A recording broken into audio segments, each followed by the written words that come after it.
welcome to another edition of The Church and the Coronavirus. Thank you so much for joining us today. We are going to be having an informative program talking about Adventist prophecy and healthcare justice. At this point, you want to take a moment to hit the share button, start a watch party. This is a program that will be a blessing to your neighbors, your loved ones, your friends. So please share this program at this point.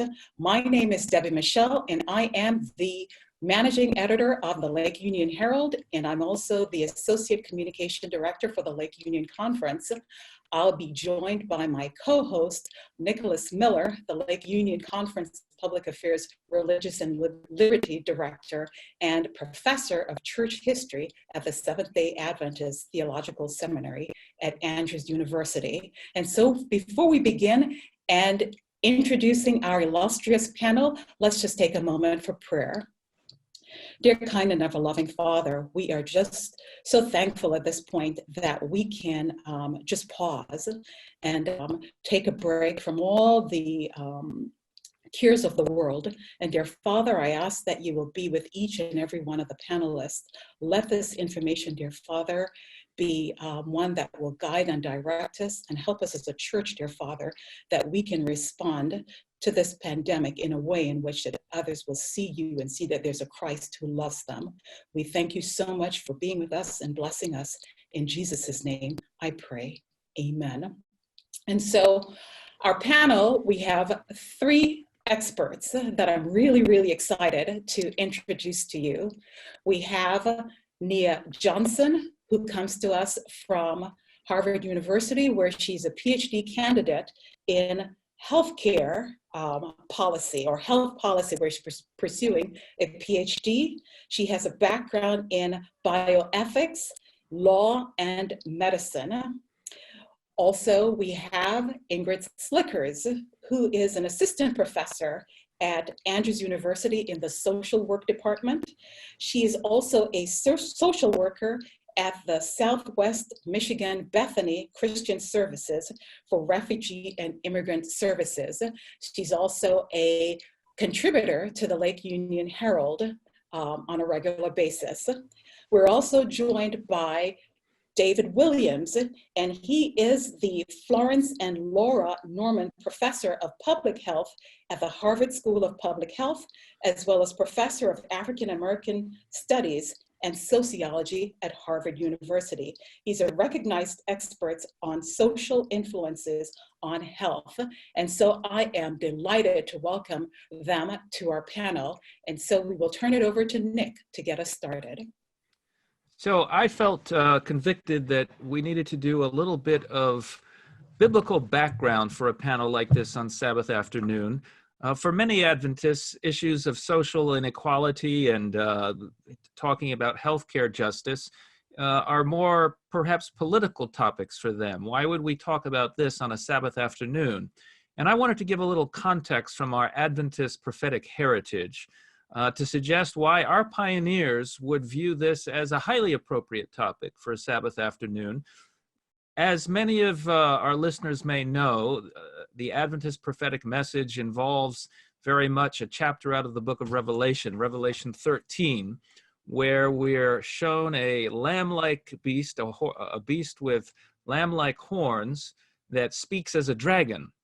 And those of you who've studied the history of our interpretation know that that beast has been understood as representing the American experiment, that its lamb-like horns represent, well, the twin pillars of freedom of conscience, religious freedom, along with civil liberties, republicanism, the equal treatment of people under the law, the fair treatment of peoples, as opposed to hierarchical and dictatorial systems that were common in Europe. Now, Adventists at the time of the early church believed that America did both those things at the same time. It held itself up to ideals of equality and fairness, like found in the Declaration of Independence, but at the same time, it spoke as a dragon, and the pioneers had to point no further than to the institution of slavery. The same man who wrote "All men are created equal and endowed by their creator with certain rights" also owned slaves. And so we saw in that togetherness of these elements, the reality of this beast that has these ideals, but then frequently violates them. And our church viewed it as important to speak to both of those things, to appreciate the aspirations for equality and liberty, but also to not be shy about calling out where there was failure. And they did so in pointing to the institution of slavery. They did so in pointing to the treatment of the Native American peoples. And then later on in the century, after slavery had gone away, they did not let up the critique, but they said that it had moved into other areas. And an example was the Spanish-American War of 1898 to 1900, where America engaged in a war with Spain, not over Spain per se, but over imperial colonial territories of Spain, including the Philippines, including Cuba and Puerto Rico. And many American Christians supported this war. Evangelicals said that we needed to bring the Protestant truths and liberties to these backward places and backward peoples. But as Adventists, understanding this prophetic scenario, we were willing, in the pages of the Review and Herald and several other church publications, to call this out as being a crusade based on not just militarism and colonialism, but based on an inequality and a religious outlook, on racial discrimination, that we were willing to do these things and impose our laws on a people, not through democratic means, but for their own betterment and their own good, because they didn't have the Anglo heritage and the Protestant heritage. And our pioneers were not shy about calling this out for what it was. Now, a few months ago, I visited Puerto Rico, and I had the experience of seeing how this inequality at the beginning has continued to lead to inequality. This very country that they critiqued 100 years ago still has healthcare and education differentials where the citizens of Puerto Rico, who are citizens of the United States, still have educational and healthcare outcomes often a half that of American citizens in the United States. And our pioneers, I'm sure, would have pointed out that it was no accident that they weren't an Anglo or a Protestant people on the whole. And yet, for the most part, we as Adventists have not factored this into our prophetic heritage. And today, I want to suggest that this discussion we're having on healthcare and equality in our own country can fit very much in our pioneers' framework of speaking to our nation, not necessarily just about religious liberty, but also about basic human equality, about humans made in the image of God being treated fairly, both before the law and before healthcare institutions and healthcare policy. And it's for those reasons that we felt very much that this was an appropriate Sabbath afternoon discussion to have.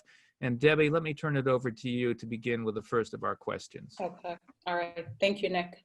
So my first question, I want to direct it to Dr. Williams, because this pandemic has turned a light on the inequity that we're seeing in terms of the number of cases that we're seeing in our own communities here in Detroit or Chicago or Milwaukee, in terms of the number of African Americans who have contracted COVID-19 or who have died.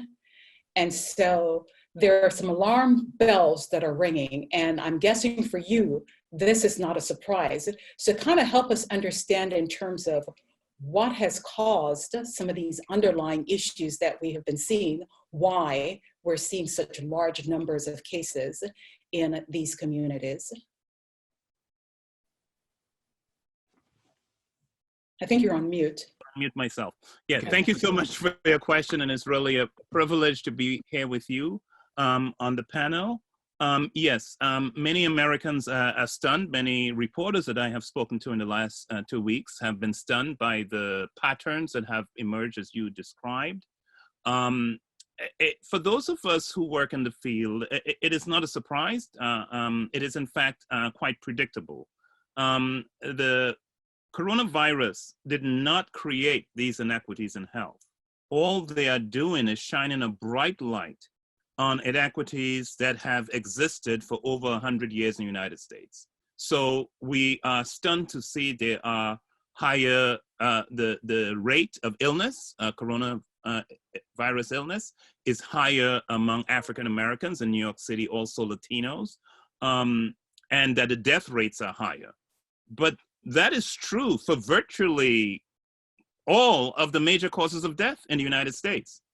We have known, calculated by researchers, that 200 Black people die each and every day in the United States who wouldn't die. This is before coronavirus, if there were no racial disparities in health. So that's a sense of the magnitude of the difference. Just imagine a fully loaded jumbo jet crashing every day at one of our major airports and dying, and with 200 passengers and crew. There would be quite a response from Congress to find out whatever was wrong with these planes that was causing such a massive loss of life on a grand scale. But that happens every day, and that pattern is evident from the cradle to the grave. I would also add that there are some specific features of the coronavirus that makes it even have more damaging impact on poor communities of color in the United States. And one of those features is that among persons who get the virus, those who have underlying chronic conditions, high blood pressure, heart disease, diabetes, respiratory problems, are at a higher risk. Well, African Americans not only have higher rates of those diseases, but they get them at younger ages. And that's been well documented by the Centers for Disease Control for a long time. Another feature of the coronavirus is that one of the things to protect yourself is to social distance, to work from home, to have minimize your contact with others.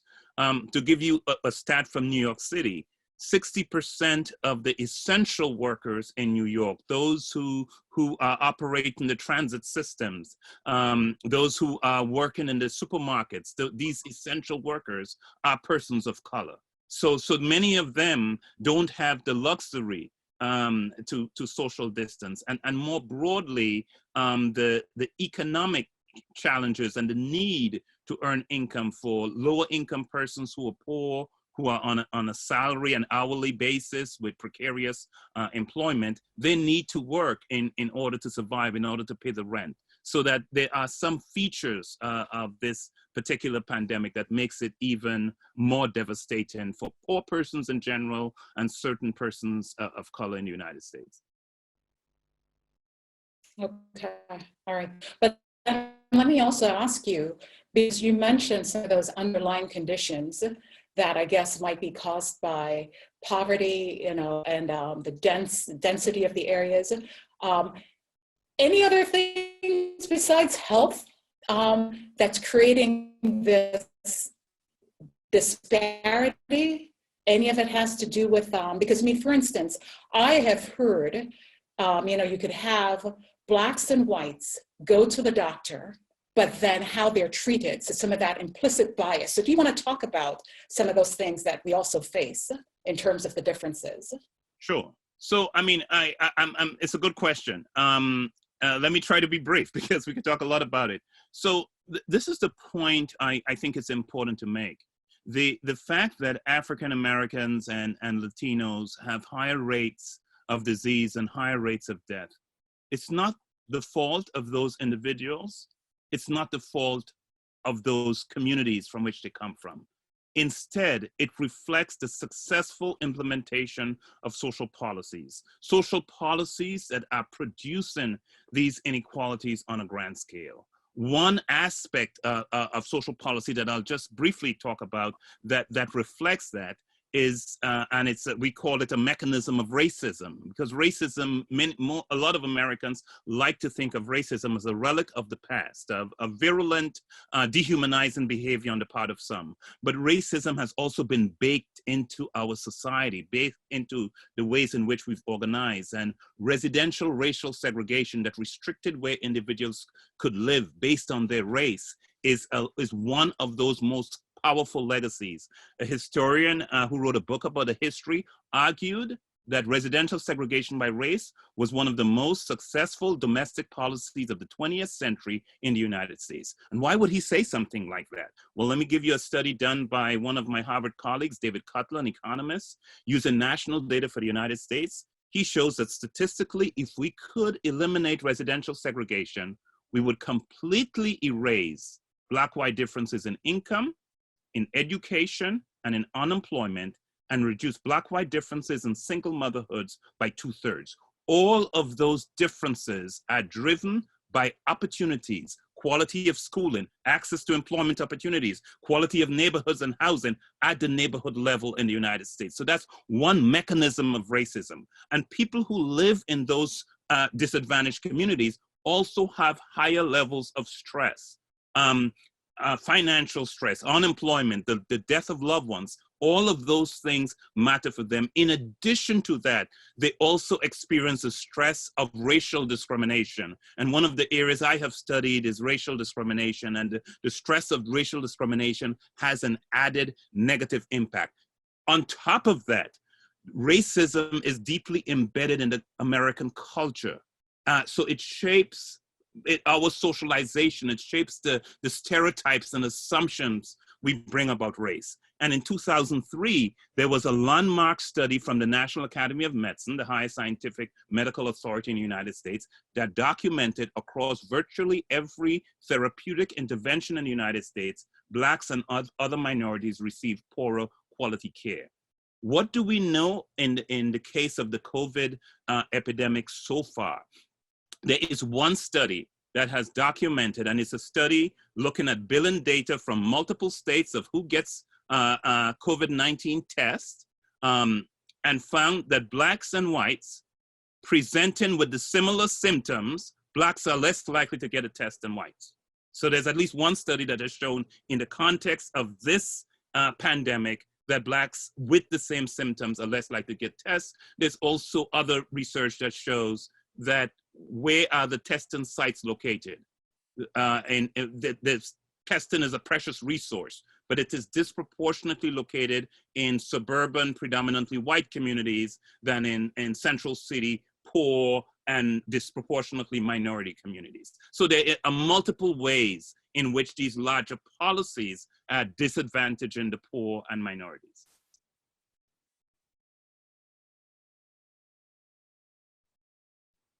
Unmute. Okay. And then I can follow up with Attorney Johnson and pursue this line of questioning a little further. Dr. Williams has alluded to the disproportionate impact on the Black community. And part of that has to do with what we call underlying comorbidities. I was speaking with a very well-meaning white Christian doctor a week or two back, and he said, yes, there is a disparate impact here, but it has to do with these underlying physical condition, comorbidities being things like obesity, diabetes, high blood pressure, heart disease, that are related often to lifestyle choices. And so his point was, and he was meaning it in the best possible way, and he's worked on behalf of minority communities before, and I think he was being genuine and honest, is, you know, this isn't about state policy, this is about health and lifestyle choices that these people are unfortunately making. How do you respond to that? How is it that the state itself can help create or fuel some of these comorbidities? Well, first of all, I want to say thank you for having me. I'm really excited to serve on this panel of just illustrious scholars that I look up to very much. And also want to take a moment to acknowledge that my parents are on the stream because they really have fueled in me a real passion for Black history, a passion for fighting against inequalities, and a passion for local government and voting involvement. And so I think some of the conversation about personal choice when it comes to health and, you know, oh, like people are just engaging in bad health behaviors that ultimately are allowing for them to be more sick. It really is because we frame this dialogue about racism in the nefarious, and we don't talk often enough about the benign. And I think if you want to start talking about the way that the state subtly reinforces comorbidities. There's really a vicious cycle of 3 factors. So I think the state does it, first off, subconsciously, right? So the state can promote ideals that talk about who deserves what and what we believe about who is a moral agent and who is not. And all we have to do is really look at text, even in the court systems, historical court documents, and the way that they talk about Black Americans, not only as slaves, but even as freedmen, discussing that, oh, they are of a weaker moral character, they are of a weaker constitution, they are sicker naturally. Even Thomas Jefferson, one of the founders of our country, has said that, oh, Black Americans don't feel as much pain. Their pains are not strong. And so therefore we don't have to defer to them when they express that they feel a way. And some would posit that, oh, that was so long ago. But we've seen the studies in 2016 where they asked students in medical schools, do you believe that Blacks feel pain the same way that whites do? Do you believe that Black Americans have the same type of skin as white Americans do? Is Black skin thicker? And most of the students answered, yes, of course. Like, these are actual things that people believe about Black Americans, placing them in situations where they can't receive the type of care that they deserve. And so these are narratives that can be reinforced by the state and also reinforced by the communities around us when we think about who is moral. And really in a much more, even though we're focusing on what's not as nefarious, even in a slightly more nefarious way, when you think about exploitation, which will probably be something we'll get to a little bit later, it's this idea of like, who is silent and who is invisible? Who are the people that we can take advantage of? And most people would not necessarily see it until it's far too late, or until society actually benefits from taking advantage of those people. So you see the state reinforce comorbidity from a subconscious level. And then you see it happen systemically. And so this is when you have the state creating environments where certain groups of people cannot get access to care, and also just can't get access to really being a full tenured member of society. One thing that I think of often is that we have so much dialogue now about how the voting constituency is so polarized and there's no conversations across the aisle. And I feel like one conversation that's actually not being brought up in that dialogue is the fact that the United States did not have as much polarization in the before, yes, because of a lack of cable news and, you know, people just looking to the news outlet they want to see to find information about the issues that they care about, but also because the United States never intended for everybody to be able to vote. You know, and so the group that was actually voting was just a more homogeneous population. It started off with white men, and then there was a small period of time during Reconstruction where Blacks on paper were allowed to vote, but in practice, due to domestic terrorism by the Ku Klux Klan, were not able to vote practically without losing their lives. Then you have the enfranchisement of white women, and really you don't see the practical enfranchisement of Black Americans until really the 1960s, well past the Voting Rights Act. And so when you have a society that never intended for everybody to be a part of the polity, we ought not be surprised that there is disparity in the opinions of different members of the polity. As you add different members in to be able to vote, you're going to see different opinions, and that divide will become more exacerbated. And so part of our job is to also reckon with what the state has done in the past and what they are in many ways still doing in the future. We've seen this in Wisconsin currently, with, you know, still opening the polls, even though, you know, COVID-19 is rampant. We saw this in the gubernatorial race in Georgia, where you had like many older African Americans being subject to not only being removed from the voting registries, but also just fundamentally be turned away for new voter ID laws. Like, we see this type of behavior all the time. And so this actually just became a cycle where the people who were the most disenfranchised weren't able to vote on their own behalf and really had to fight and die in order to have an opportunity to even do so. So how and then might, lastly, make your third point. Yeah, you had 3 points. Yes, and then lastly, just narratively. And so we know just by watching media that there are messages that the media tells us about different groups, and people change and politicians change narratives about various different groups. So the idea that, let's say, Black Americans brought poor health outcomes upon themselves really puts a curtain and a cover over the portion of history that said gerrymandering existed and that residential segregation existed, and that there were certain areas where whites were allowed to live and certain areas where Blacks were allowed to live. They built train tracks in between these communities to make sure that there was no commingling.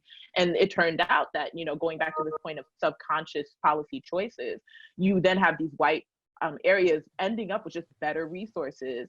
There's a scholar named Dana Matthew who has recently been made the dean of George Washington University School of Law in Washington, D.C., who has written extensively on how Charlottesville literally had documents saying that we do not run water, and rather we do not run clean water to the African-American side of the city. We only run it to the white side of the city. And so you're really setting up these communities for failure before they even get a chance to grow and thrive. And so when you throw a curtain over this whole portion of history, then you're able to create a narrative that passes on to the public saying like, oh, no, they're just sick because they deserve it. Think of eugenics, think of the narrative of the welfare queen. All of these come together to basically reinforce to the public back in this subconscious, back in this circle, subconsciously telling them that these are people who don't deserve to have better policy options. And we as Seventh-day Adventists should absolutely be more outraged about that, because at the end of the day, this is an explicit decision to keep people from accessing their rights. And if we really want to do good to other people, then we should be more concerned about those problems. But go ahead, Nick. Yeah, no, I if I could put perhaps in a nutshell what I've heard you just say is that that having access to good healthy food and good healthy water and good healthy health information is important to avoiding the comorbidities. And we have acted as a community in the past in ways that have created food deserts, bad water, and lack of access to good health education and care. And now we want to blame the people that we've done that to for making poor drinking, eating, and healthcare choices. And it seems quite wrong. And I think that you've done some work on the water issue, which seems a right to everyone, but something happened in Flint a few years back that you've done some study into that relates directly to what's happening now. Yeah, as a lawyer, I love a case where nobody can fight back, to an extent, like when you have a good argument and things just come together and link up correctly. And one of the things that has always fascinated me about the Flint water crisis is that we assume that water is going to be clean. You turn on your faucet and the water runs clear.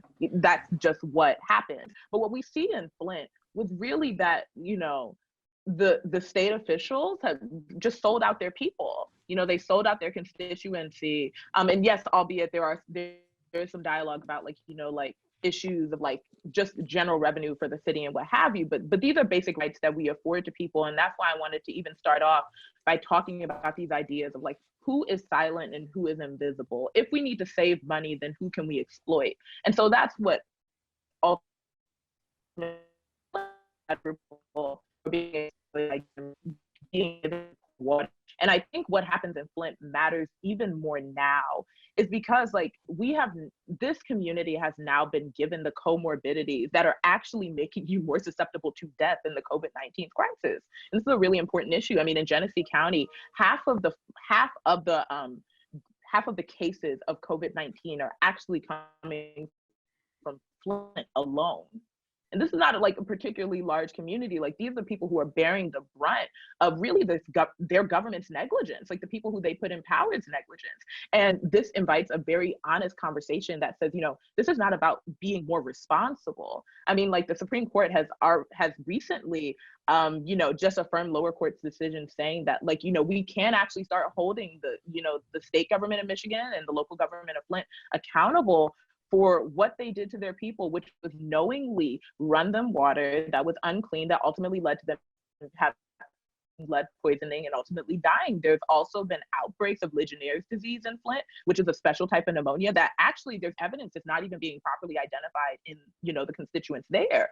And so you have people who are living with heightened, lung issues. This doesn't even get to the comorbidities that already exist in this community to begin with, and they're ultimately just being put more at risk. And we should feel a way about this. We should feel upset about this, and we should feel called to act on the behalf of these individuals. And that's actually part of the reason I was so happy to be asked to do this, because I get to speak to the Lake Union Conference.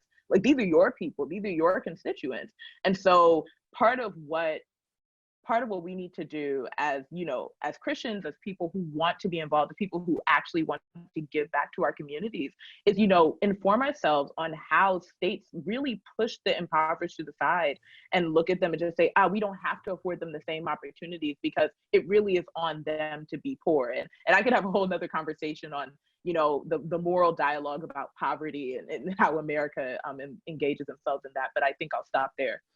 Good. Thank you. Very powerfully stated. Debbie?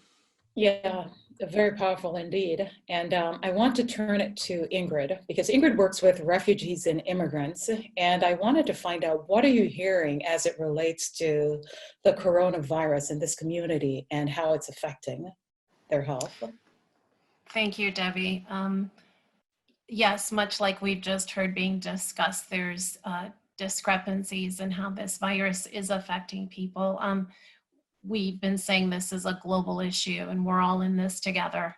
And I've heard some individuals say, we're all in the same storm, but maybe not in the same boat. And I think that that's a good way to look at it. We know stimulus checks, for example, went out this week. There's some families of 4 that have received $3,400, and they may still be employed, while there's other families that may not have received that money and may not be employed. There's some families that are enjoying being home with their children and doing school with them, but there's some families that work 10, 12-hour days and still have to do school with their children. We've got families that have experienced death, while others feel like they're just experiencing inconveniences. So the discrepancies are great. For refugees, we know here in the Lake Union, we have a lot of refugee churches. Thank you, Nick, for putting up that slide. This is one of the slides that I use when I'm teaching my students. And we talk in social work, and as much as it's cute little dogs, how we go through things differently. It's a classic example of, if you look at the little dog, for him going through that mud, he was practically drowning. And yet the big dog is saying, what's going on? What's the big deal? What's the difference? And so keep that image in your mind for a minute. I want to talk to you. Nick, it's okay. You can take it down now for just a second. I want to talk to you about a few refugee stats that I've got just even here locally in Kalamazoo, for example. Bethany Christian Services serves refugees. We've got refugee families that arrived from overseas, but because they haven't been here long enough, they can't access any resources yet. So recent arrivals are struggling. In South Dakota, there is a meat plant, a manufacturer that has been there for over 100 years, employing individuals, refugees who have fled war zones. This plant has been in production 24 hours a day for over 100 years and now is shut down. And sadly, they've got over 640 cases of COVID-19, and these are refugee families. So not only do they have the sickness, difficulty accessing health care, now they're worried about how they're going to feed their families.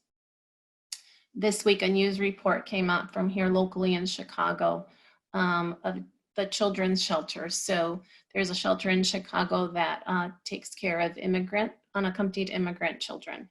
On Monday in that shelter, I visited that shelter. I've been there. Imagine it much like a dorm. So lots of rooms lined up. The kids are held there until their cases can be looked at and processed. On Monday, there were 19 kids sick. By Tuesday, there was 37 kids sick. I don't know what the numbers are at today, but we're talking, these are itty bitties. These are little kids that are there unaccompanied. So no mommies, daddies, limited staff that can, hang on to them when they're not feeling good, because at this point we've got to do isolation. So when we think about how this is affecting people, it's affecting people in very different ways. Maybe same storm, but different boats. Nick, do you mind going to the next slide I've got there? It's titled A View from a Doctor in India. I want to leave you with the slide for a minute. This is some of my students this summer. We had the privilege of being in Ethiopia doing some work in refugee camps. And when I saw this slide come through, it's been on social media, so some of you have seen it. I just want you to think about these words. So now I'm going to stretch us a little bit further than just the Lake Union or even our country, because this is a global pandemic and the discrepancies that are happening. So this says, a view from a doctor in India. Social distancing is a privilege. It means you live in a house large enough to practice it. Hand washing is a privilege too. It means you have access to running water. Hand sanitizers are a privilege. It means you have money to buy them. Lockdowns are a privilege. It means you can afford to be at home. Most of the ways to ward the corona off are accessible only to the affluent. In essence, a disease that was spread by the rich as they flew around the globe will now kill millions of the poor. All of us who are practicing social distancing and have imposed a lockdown on ourselves must appreciate how privileged we are. Many won't be able to do any of this. Thank you, Nick. You can take the slide off. Even just sitting here joining you, we're all joining each other on Facebook. We've got the ability to do that. And as Seventh-day Adventist Christians, we've got to pause and think about this and be aware. We've got to be having this conversation, which is what we're doing, and then be able to talk about what are some things we can do. So I think that's probably where we need to go next, Debbie, is I think each of our panelists has set out a rather distressing picture of inequality, of difficulty, of privilege that many of us have to actually socially distance, to quarantine. There are those that don't get to do that. Yep. And underlying inequities in our society have been revealed. But I think now we need to hear perhaps what are some solutions, short term and medium term. What can we do as Adventists? What can we do as citizens to try to make this better, both in our community and also in our church? I agree. And also as individuals or as organizations, because we have a health system. What are some of our local churches, and as individuals, yes, what can we do? Absolutely. So why don't we just go around the block again, and each of our panelists can now follow up with what they've said earlier and try to point to some practical things that can be done. And Dr. Williams? I think you're on mute. Muted myself. Okay. Yeah, there you go. Okay. I would argue that addressing these stark inequities that we are discussing is not an option for a follower of Jesus Christ. Jesus came, the Bible tells us, and pitched his tent beside ours. The word was made flesh and dwelt among us. He came to where people are, and he has asked us to do the same thing. Isaiah 58, the fast that he has chosen is for us to loose the bands of wickedness, to undo the heavy burdens, and to let the stress go free. And in Matthew 25, Jesus says, on the final day of judgment, the decision is going to hang not on true and false questions of how much we know about the Sabbath or the 2300 day, but I was hungry and did you feed me? I was thirsty and did you give me something to drink? I was a stranger. A stranger, that's a word for an immigrant. I was an immigrant. And what did you do about it to help me? Jesus himself was a refugee, a Palestinian refugee in Egypt. So he knows what that experience is early in life. So I'm saying it's core to our belief. And just in case we missed it in scripture, Ministry of Healing, page 143 says only the methods of Jesus will give us true success in reaching the people. And that's what we said we've been called to do. He mingled with others as one who desired their good. He manifested an interest in their affairs. He ministered to their needs. So our call as Seventh-day Adventists is to mingle with others as one who desires their good, manifest an interest, and minister to the needs. We are talking about stark needs, long-standing needs that exist in our communities. And I'm saying it is central to our work, to our fulfilling our purpose as followers of Jesus in this time to take on this work. What can we do? Churches can be involved as part of a comprehensive health ministry. I encourage people when I talk about what we can do is to read the book Ministry of Healing. There are chapters there that talk about our ministry to the unemployed, of how we respond to drug addicts. And if you go back to the late 19th century and you look at the progressive program that John Harvey Kellogg implemented in Chicago in the 1890s, taking Ministry of Healing and the Spirit of Prophecy seriously, it's much more impressive than anything I am aware of that exists in the Seventh Adventist Church today. So I'm saying it's really calling us back to our purpose to be involved. Our schools can be involved, our healthcare institutions can be involved, but every single one of us at the individual level, but also at the level of our institutions, need to be involved in meeting the needs of individuals, because that is the gospel in action. That is the work that we've been called to do. So for those who might be lacking some creativity, can you give us some examples of some of the things that you've seen that you think are good starts, whether it's within our church or outside, that you can say that these are examples of things that we can do?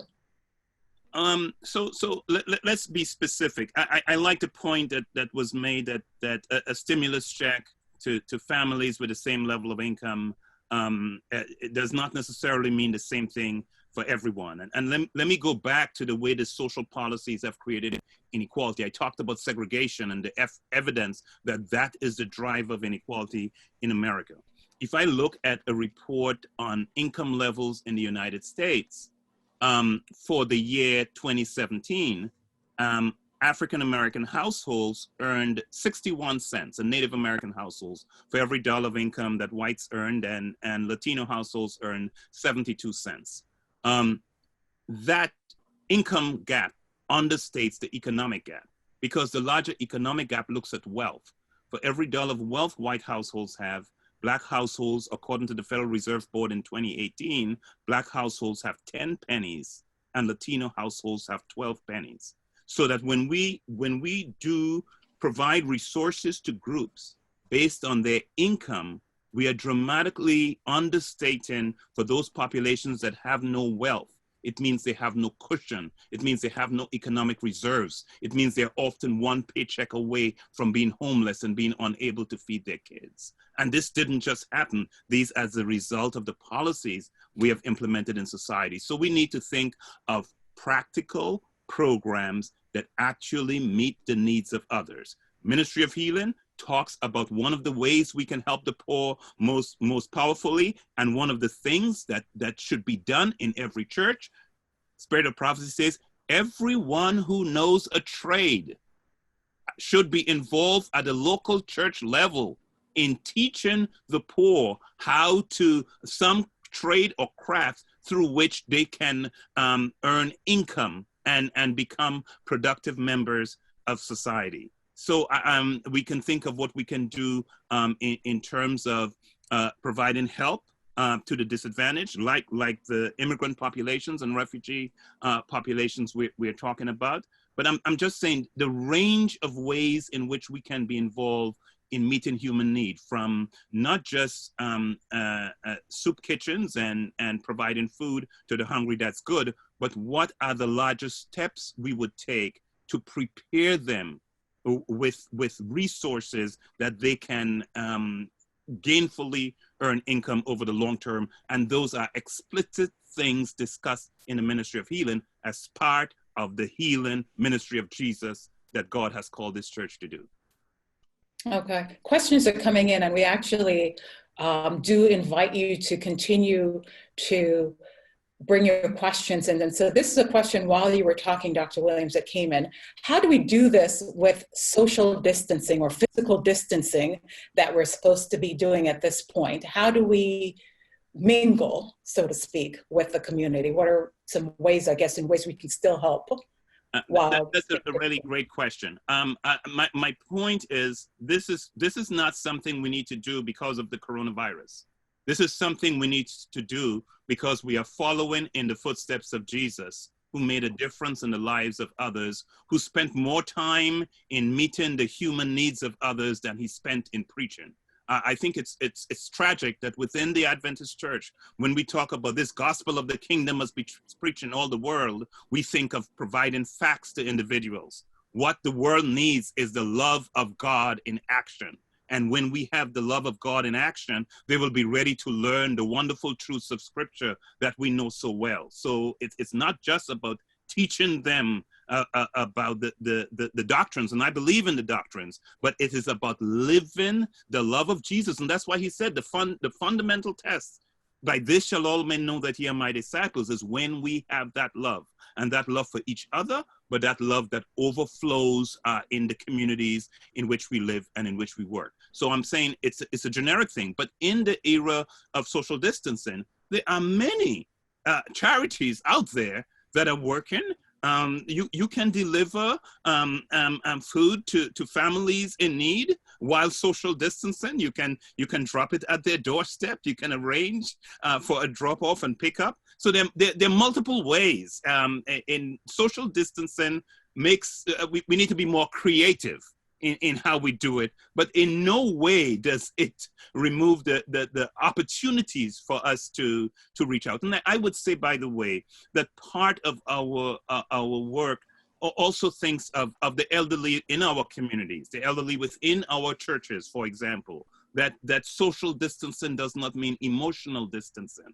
And we can still think of ways in which we can reach out and touch the lives of others, just from a mental health point of view, just in terms of providing interest, support, emotional connection with individuals who are stuck in their homes. That's also another practical thing that we can do to make a difference in the lives of others.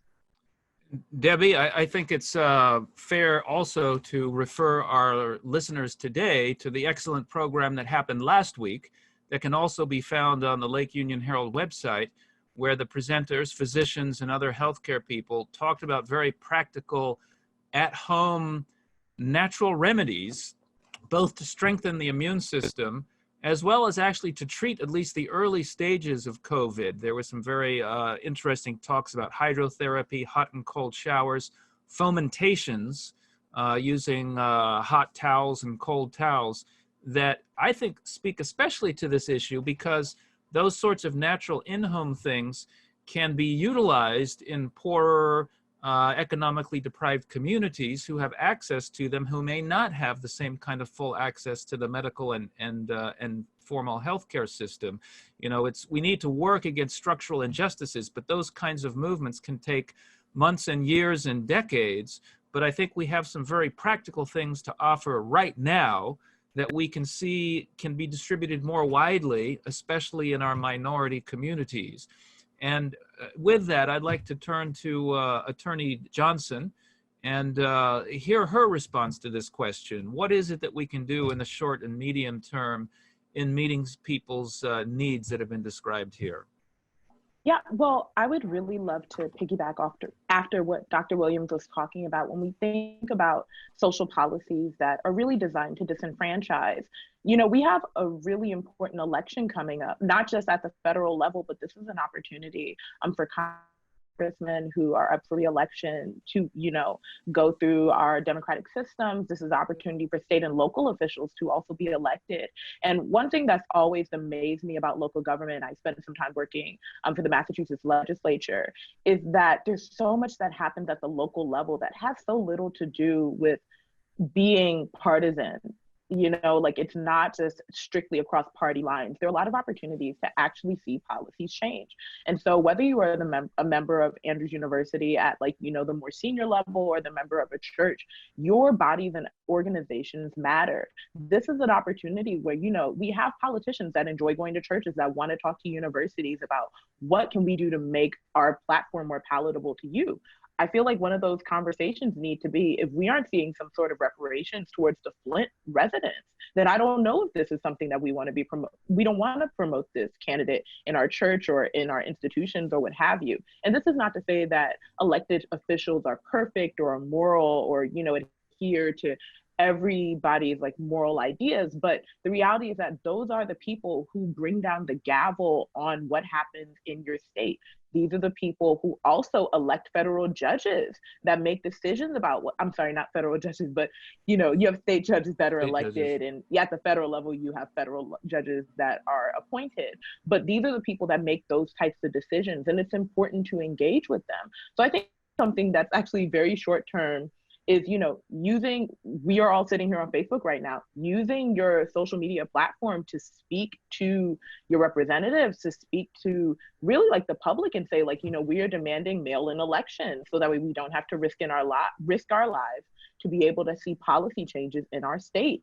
And then once you get the opportunity to vote, hopefully in a much safer set of circumstances than we can now, these are the types of things we need to be thinking about at the state and local level. So do not hesitate to get involved. Do not hesitate to demand these things from your politicians. If they're soliciting you, if they're soliciting your churches or your universities or your hospitals, if you like, these are the conversations that need to be brought up, because if we believe in the Christ-like aspects of ministry and really touching other people, our politicians need to understand that these are the things that make us want to be involved in elections.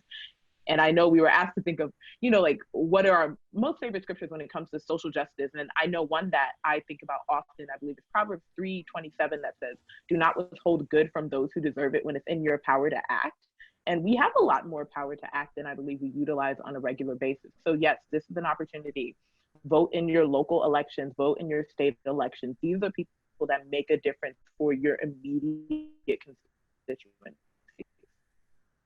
So our pioneers were against partisan politics, but they themselves were very involved in moral politics, whether it be opposing slavery, supporting temperance reform, supporting political leaders who would take stands on those issues. And I think we can find corollaries today. We don't have to tie ourselves to a party, but we can stand for moral truths in the political arena, and I think we're called to as Christians. Ingrid? And this, yeah, Debbie? and I'm sorry, because there was a question that was asked, and I think it goes to Nia's point, but perhaps she wants to answer this question directly. It is, has God called us to dismantle the mechanisms of systemic isms that are baked into the society, or has he given us various antidotes to administer to the victims, that is health education, natural remedies, education, etc.? So in other words, am I called to fight the beast or to minister to the victims, or both?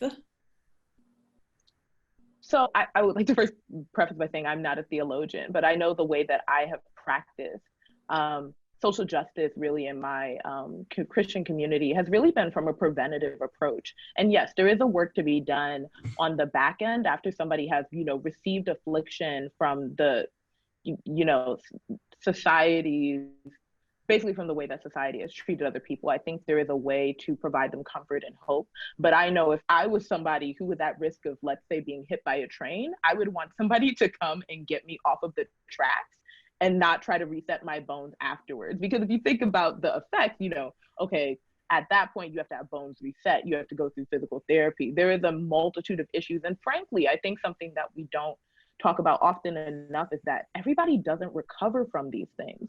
Like, this is how we get into issues of really systems that hurt other people. One thing that we didn't really get a chance to chat about today, but something that I'm also really passionate about is looking at the impact of racism on the Black middle class. And Robert Blunden at Harvard School of Public Health as well has done a series of polls that look at discrimination in this country. And his polls actually found that Black Americans actually experience the highest amounts of discrimination once they integrate into middle-class white neighborhoods.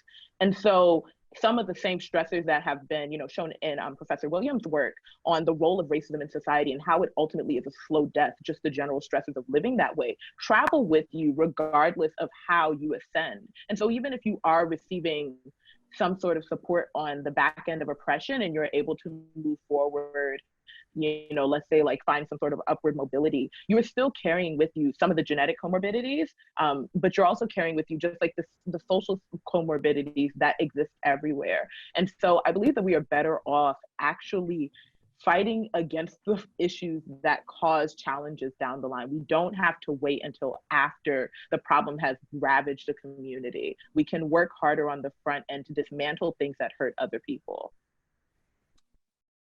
Ingrid, what do you think we can do practically? And I know that you're someone who especially works in this area of dealing with trauma and these communities that experience these events. And a lot of people are experiencing trauma now. Is there something you can tell us to do practically?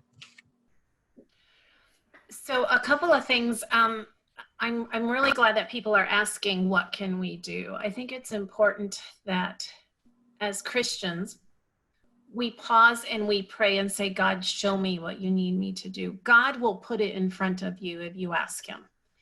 And then be open to what's in front of you. I think sometimes we spend more time researching a cookie recipe or other things than we do ways to help.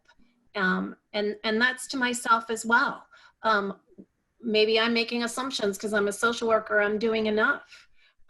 There's so many things that we can do, even with social distancing, like Dr. Williams said, from helping financially if people are able, not everyone is able, to food banks. We are seeing an increase of individuals needing to go to food banks, finding out if there's a way to donate, advocacy. And for many individuals that still have children at home, talk to your children. Have a conversation about this part of COVID, so that future generations can learn from maybe the mistakes that we've made. Can we have these conversations? So maybe advocacy for some people is front lines, absolutely, on Facebook and other places, but maybe it's just right at home during our worship time, when we're talking to our little ones about people around us and how this is affecting people around us.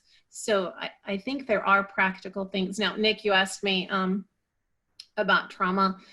Yeah, we're pretty concerned about trauma. It is something, not to change the subject, but something that Debbie did ask me to touch on.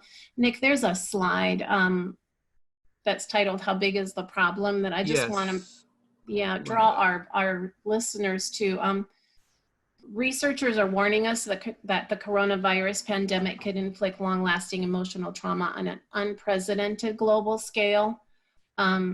This is because we've never seen anything that's been so global. You can go to the next slide, Nick. So what is trauma? Many of you know what trauma is, but I'll just remind you. Traumatic, life-threatening events that are outside of the normal range of daily human experience. This is outside of human experience. Deeply distressing events that shatter our sense of security, overwhelming, feeling powerless. We are seeing this affecting everyone in our world, sadly. You can go to the next slide, Nick. Thank you for being willing to do that for us. So what's different about this crisis? You'll see here a doctor at Columbia University Medical saying the scale of this outbreak as a traumatic event is almost beyond comprehension. And then he seeks to compare it to that not even on September 11 or World War II are adequate comparisons as to the anxiety those events caused, because there was some limit by geography. And they're predicting that in this case, because there are no boundaries, the impacts, sadly, are going to be enormous. So what can we do? We can go to the next slide, Nick. I bring you back to Dr. Henry Cloud here. He talks about how our brains make maps. God has wired us to be in relationship, but in a crisis like this, it's hard to be in relationship. So we need to do intentionality. He talks about 4 ways. He talks about your sense of connectedness. So be creative. We mentioned a couple of them. Still stay connected. structure and routine. Is there anything you can do to increase structure and routine? Is there anything that you can control? There's so many things out of our control, but maybe one of them is, how much advocacy am I going to do to help those around me? That's something you can control. And then mental space, that we're giving our brains mental space. I think that was talked about on last week's episode of making sure that we give our brains a break from social media, from the news, from the constant barrage. Our brains need that break. And then he's very clear about we need to be increasing our regular spiritual practices during this time and how that's really vitally important. We've talked about getting outside. It's important to get outside. Again, that's something you can control potentially. Look out for each other. Look out for your neighbors. I know last week there was a discussion about increased rates of abuse. Keep an eye on the neighborhood. See what's going on. So we're taking, like Dr. Williams said, Matthew 25, and looking at every piece of how we're caring for each other. Thanks, Nick, for the slides. Debbie, I think it's probably time for your final question and lightning round at the end here. Yeah, well, there are a couple of questions that came in, and so how can local churches find out who outside of their congregation needs help at this time? And I guess anyone who wants to answer that.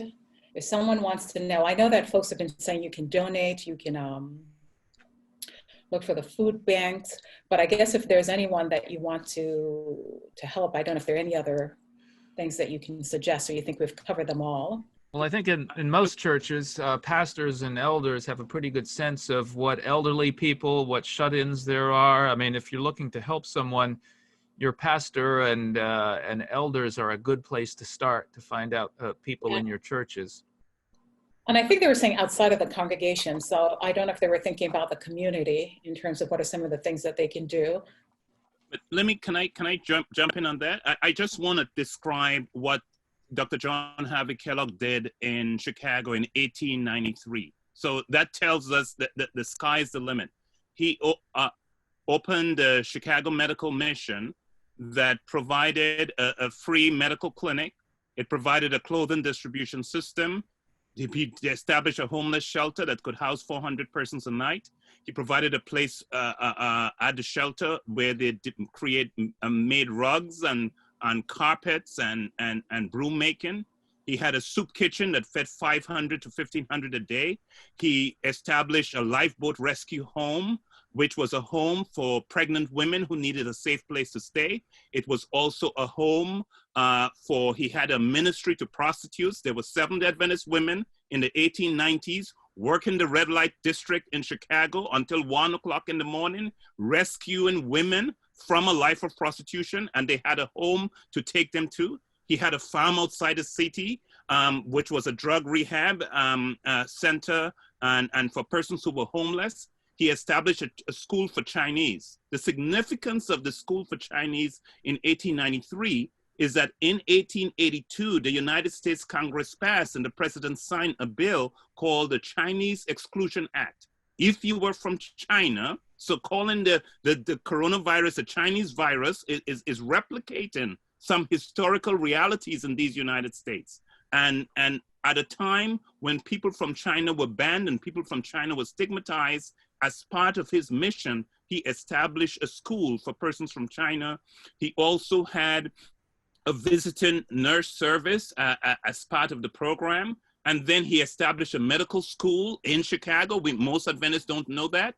A branch of the medical school from Battle Creek was then opened in Chicago in the 1890s. What are some programs it sponsored? A kindergarten, a day nursery for working mothers, a free laundry for women, classes in first aid, hygiene, child training, parenting.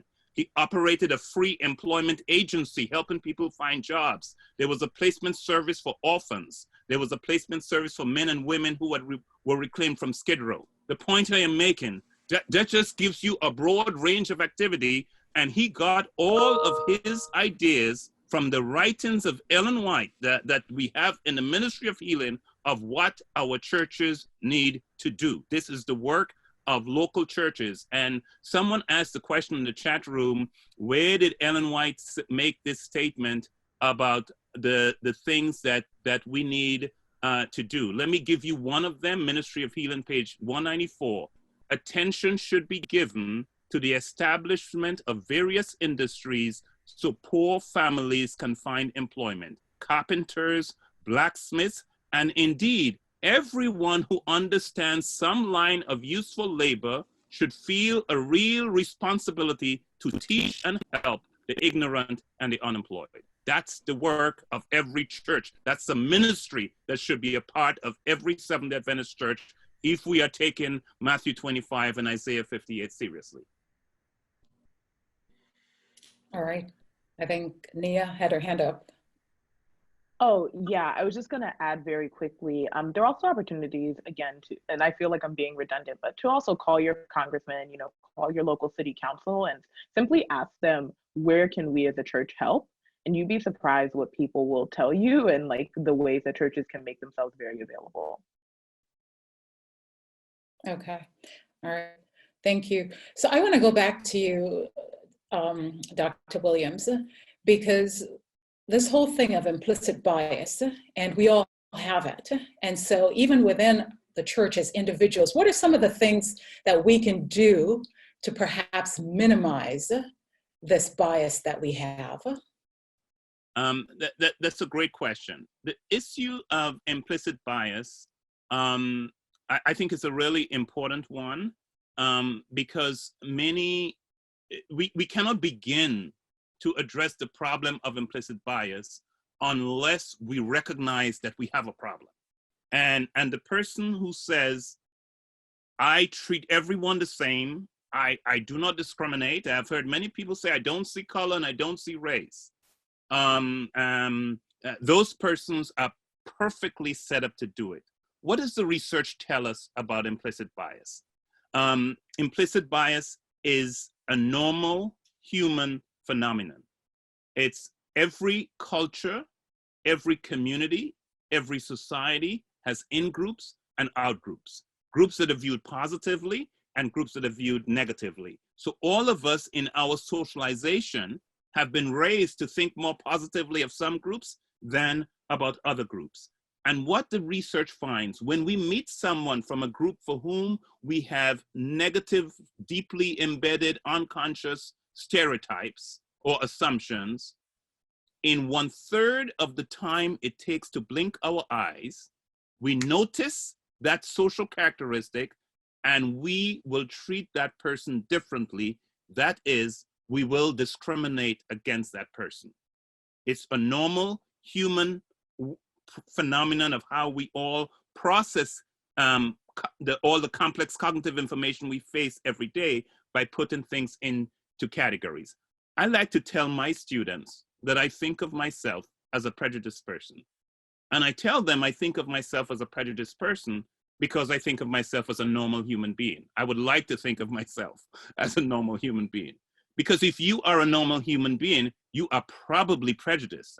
Didn't say you're racially prejudiced, because this is not just about race. Race may not have been the salient characteristic where you were raised.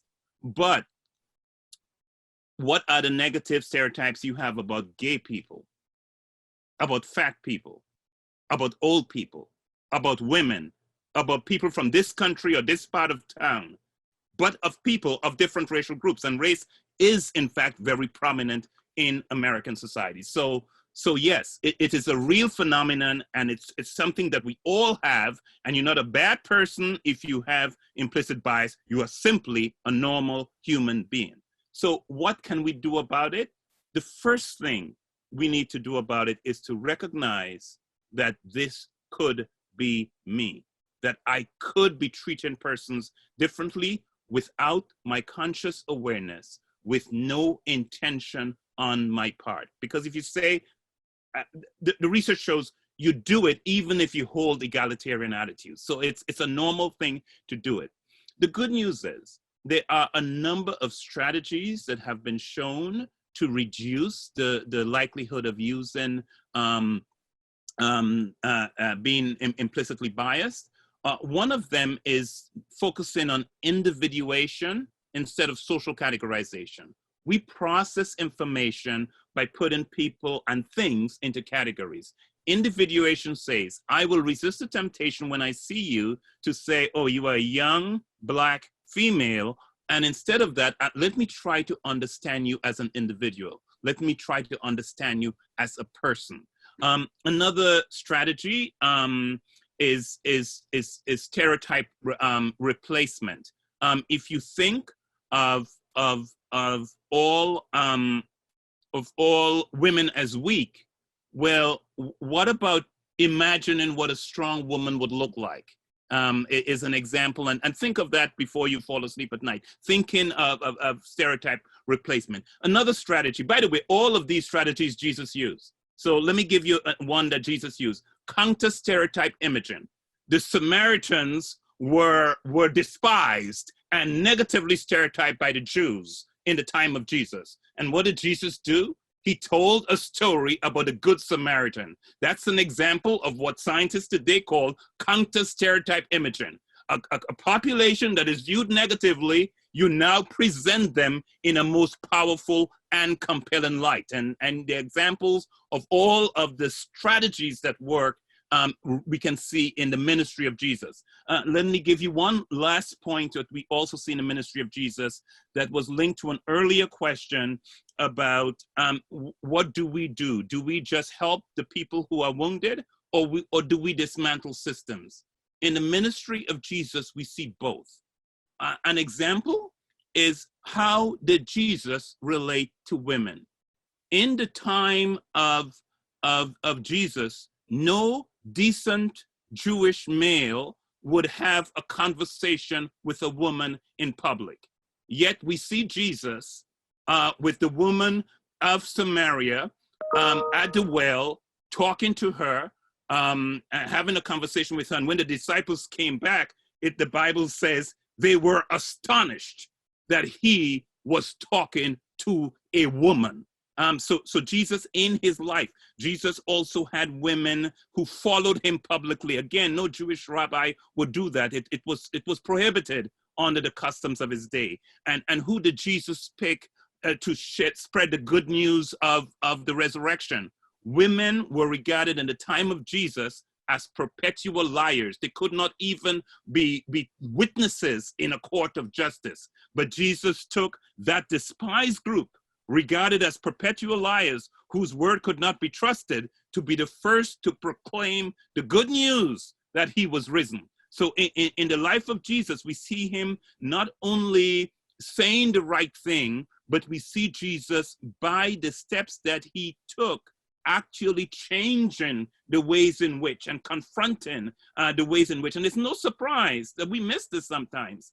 That why did the Jewish leaders say we have to get rid of Jesus? Because he's going to destroy our society. It's better for him to die than for our whole society to be changed, because Jesus was turning his society upside down by the ways in which he treated people, taking them out of their social categories and bringing them into authentic personhood as a child of God. So the example of Jesus, and we sometimes read the scriptures and miss the depth of how radical the ministry of Jesus was for people who lived in his time. And he's calling us to follow in his steps and to make a difference in the lives of others. All right. I think we can start to do some final words. And so we'll go with Nia, Ingrid, David. Where do we go from here? What do you hope as a church, as Christians, we can take from this situation that we've found ourselves in with this healthcare justice or injustice, so to speak? Where do we go from here? And what are some of the things perhaps that will give us hope as we look toward the horizon?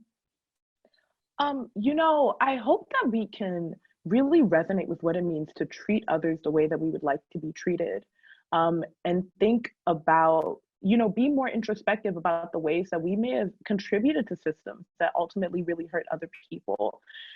And furthermore, be more introspective about how these are not little scars. You know, part of the reason why the Lord, I believe, asks us to not exact revenge on our own is because humans are so imprecise with the way that they go about, extracting revenge on other people, implementing rather revenge on other people, that we actually go too far so often. And I think that applies to many aspects of our society. You know, when we think of the Willie Lynch letters of Jim Crow, we didn't realize that the results would not just be immediate, but they would perpetuate all the way through our history, even until now. Thomas Jefferson did not think that, oh, just because I say that slaves have, lesser feelings, that it would automatically carry until 2020. One could posit that he may have hoped that it would carry that long, but we cannot, tell from the evidence that this was something that he believed would perpetuate all the way until now. And that's because, unfortunately, when we as sinful humans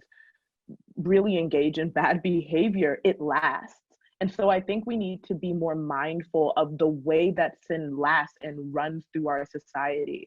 And if that doesn't motivate you to actually start dismantling systems in order for people to really experience rightness and goodness in their lives, then I don't know if I have a stronger argument. So that's what I hope that we take away from this conversation today.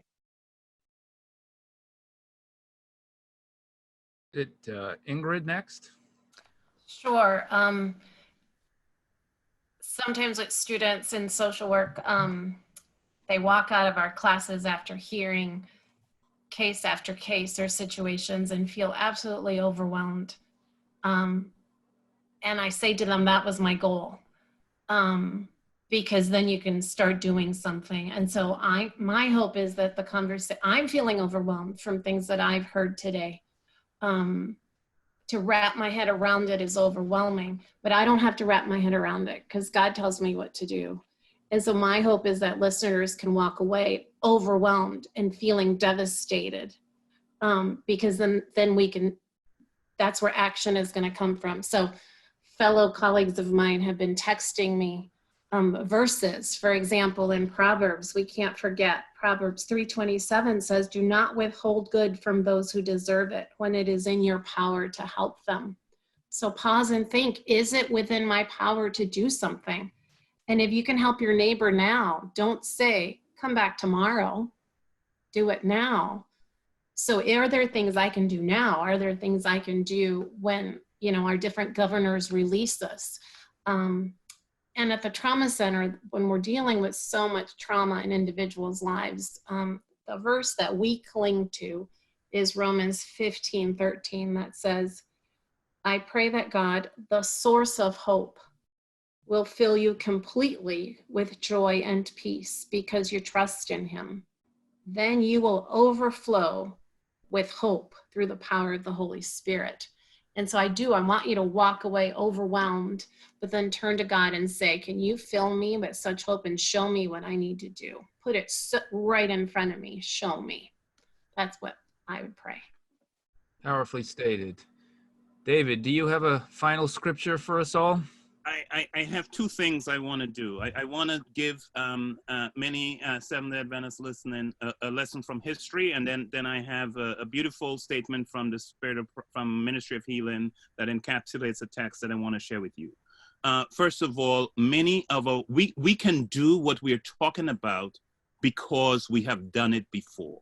Many of our early pioneers confronted the social structures of their day, and slavery was one of them. John Byington, first president of the General Conference, operated a station of the Underground Railroad on his farm in Brucksbridge, New York.